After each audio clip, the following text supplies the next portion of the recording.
আসসালামু আলাইকুম, welcome to study with Mou. আমি Mahfuza Islam Mou, MBBS second year student, Gopalganj medical college. ভিডিওর ক্যাপশন দেখে বুঝতে পারছো আজকে আমরা দ্রবণের মোলাইটি নিয়ে আলোচনা করব। এডমিশন কেমিস্ট্রিতে মোলাইটি থেকে প্রায়ই এমসিকিউ আসে, কিন্তু অনেকেই ক্যালকুলেশন দেখে ভয় পেয়ে যায়। তবে আজকে আমি তোমাদের একটি শর্টকাট সূত্র দেখাবো, যেটা ব্যবহার করে কয়েক সেকেন্ডে অনেক এমসিকিউ সলভ করা যাবে। প্রথমেই আমরা শর্টকাট সূত্রটা শিখব, তারপর কয়েকটি এডমিশন এমসিকিউ সলভ করব এবং ভিডিওর শেষে দেখাবো কিভাবে ক্যালকুলেটর ছাড়াই ক্যালকুলেশন করা যায়। চলো তাহলে শুরু করা যাক। সূত্রটি হচ্ছে x% দ্রবণের মোলাইটি যদি দেওয়া থাকে তাহলে মোলাইটি m = 10x বাই আণবিক ভর। এখানে x মানে হচ্ছে প্রশ্নে যে x% দ্রবণ দেওয়া থাকবে সেটা, আর আণবিক ভর যে দ্রবণ বলবে তার আণবিক ভর আমরা বের করব। এখানে আরেকটা জিনিস আমি বলে রাখি, মোলাইটির একক হচ্ছে মোল পার লিটার বা মোলার। তো মোল পার লিটার বা মোলার যেটাই থাকুক না কেন অপশনে, তোমরা ভয় পেয়ে যাবে না। তো চলো প্রথম এমসিকিউটা দেখা যাক। 10% সোডিয়াম কার্বনেট দ্রবণের মোলাইটি কত? তো এখানে প্রথমেই তোমরা দেখতে পাচ্ছ আমরা 10% পেয়েছি, যেখানে আমরা শর্টকাট সূত্রে শিখেছিলাম x% দ্রবণের ক্ষেত্রে। তো এখানে x এর মান হচ্ছে 10। একই সাথে সোডিয়াম কার্বনেট দ্রবণের কথা বলা হয়েছে, তো আণবিক ভর আমরা অবশ্যই দ্রবণের বের করব।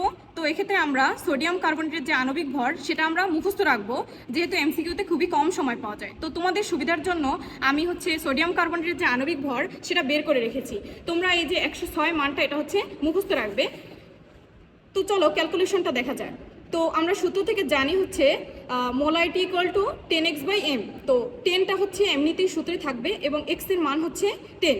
তো 10 × 10 অ্যান্ড ডিভাইডেড বাই আণবিক ভর। তো সোডিয়াম কার্বনেটের আণবিক ভর কত ছিল আমরা আগেই বের করে রেখেছি 106। তো 106 দিয়ে হচ্ছে ভাগ হবে। এরপর চলো ক্যালকুলেশন করা যাক কিভাবে আমরা ক্যালকুলেটর ছাড়া সহজেই ক্যালকুলেশন করতে পারি। তো 10 গুণ করলে হচ্ছে 100। আমি প্রথমে বলতেছি 100কে ক্যালকুলেশন করো। এরপর হচ্ছে 106 কখনোই হচ্ছে 100-এর ভিতর যায় না, যার কারণে আমরা একটা দশমিক দিয়েছি, আর এই দশমিকের কারণে আমরা এখানে একটা শূন্য এনেছি। এরপর চলো কয়বার যায় ক্যালকুলেশন করা যাক। যেহেতু এখানে তোমরা কল্পনা করতে পারো 100-এর চেয়ে একটু বেশি, তো কখনোই 10 বার যাবে না, অবশ্যই কয়বার যাবে, 9 বার যাবে। তো আমি এখানে 9 লিখেছি এবং কতবার যায় সেটা এখানে ক্যালকুলেশন করে এখানে লিখেছি।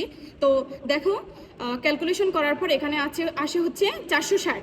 তো এখন 106 460-এর ভিতর কতবার যাবে? অবশ্যই 3 বার যাবে। তোমরা ক্যালকুলেশন করে দেখতে পারো, অল্প সময়ের মধ্যে ক্যালকুলেশন করার ট্রাই করবে। তো এখন আমরা অপশন দেখি। চলো অপশনে আমরা দেখতে পাচ্ছি 0.9 থেকে শুধুমাত্র এ এবং হচ্ছে ডি নম্বর অপশন আছে। তো এ নম্বর অপশনে আছে হচ্ছে 0.95 এবং ডি নম্বর অপশনে আছে 0.94। তো আমাদের ক্যালকুলেশনে যেহেতু 3 এসেছে, এর কাছাকাছি মান কোনটা? অবশ্যই 4। তো আমরা অবশ্যই ডি নম্বরকে কারেক্ট অ্যান্সার হিসেবে দেখাতে পারি, কারণ এটা হচ্ছে খুবই দূরবর্তী। আমরা সবসময় কাছাকাছি অ্যান্সারটাই নেব, আর এই ধরনের প্রশ্নের ক্ষেত্রে এরকম একটু হবে। তবে এটা একটু ঝামেলা করছে, এর পরবর্তী প্রশ্ন যদি তোমরা খেয়াল করো তাহলে দেখবে এগুলো আরও ইজি। চলো তাহলে এবার সেকেন্ড এমসিকিউটা দেখা যায়। 5% সোডিয়াম কার্বনেট সলিউশনের মোলাইটি কত? তো এখানে 5% বলা হয়েছে, আর শর্টকাট সূত্র থেকে আমরা জেনেছিলাম যে x% মানে হচ্ছে x এর মান হচ্ছে 5, আর সোডিয়াম কার্বনেট সলিউশন মানে হচ্ছে এখানে দ্রবণ মানে হচ্ছে সোডিয়াম কার্বনেট। তো সোডিয়াম কার্বনেটের যে আণবিক ভর সেটা আমরা আগেই জেনেছি, সেটা কত ছিল? 106। তো এটা আমরা মুখস্থ রাখবো। এরপর চলো কিভাবে সহজে ক্যালকুলেশন করা যায় সেটা দেখে নিই। সূত্র থেকে আমরা জানি 10x বাই m। 10 হচ্ছে সূত্রের, আর x এর মান হচ্ছে 5, আর m মানে হচ্ছে এখানে আণবিক ভর, অর্থাৎ সোডিয়াম কার্বনের যে আণবিক ভর সেটা হচ্ছে 106। এবার চলো কিভাবে ভাগ করা যায়। 106 থেকে আমরা হচ্ছে 50-কে ভাগ করব। তো 106 হচ্ছে কখনোই 50-এর ভিতরে যায় না, এজন্য আমরা একটা দশমিক দিব। তো এই দশমিকের জন্য আমরা এখানে একটা শূন্য আনবো। তো এবার হচ্ছে ক্যালকুলেশন করা যাবে। তো 106 হচ্ছে 500-র ভিতর 4 বার যায়। তো 4 মানে হচ্ছে 0.4। তো এতটুকু ক্যালকুলেশন করার মাধ্যমে যদি আমরা অপশন চেক করি তাহলে দেখতে পারবো এরকম অপশন শুধুমাত্র একটাই আছে, সেটা কি?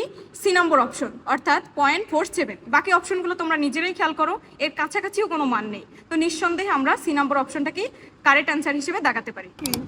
চলো একদম শেষ এমসিকিউটা দেখে নিই। 10% সোডিয়াম ক্লোরাইড দ্রবণের মোলার ঘনমাত্রা কত হবে?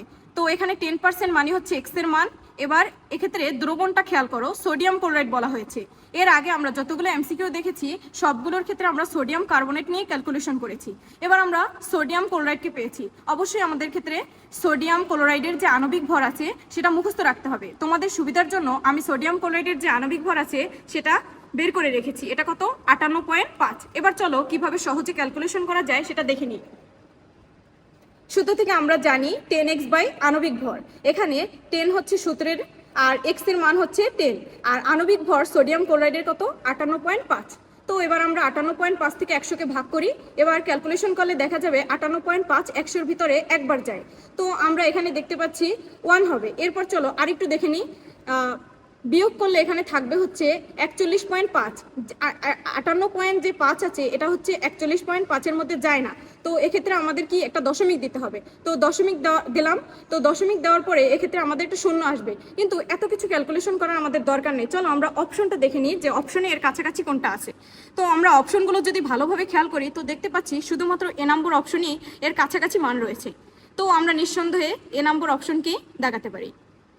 এর পরবর্তীতে তোমাদের আর কোন টপিকের উপর ভিডিও চাই অবশ্যই জানাবে, আর আমার পেজটিকে ফলো করতে ভুলবে না।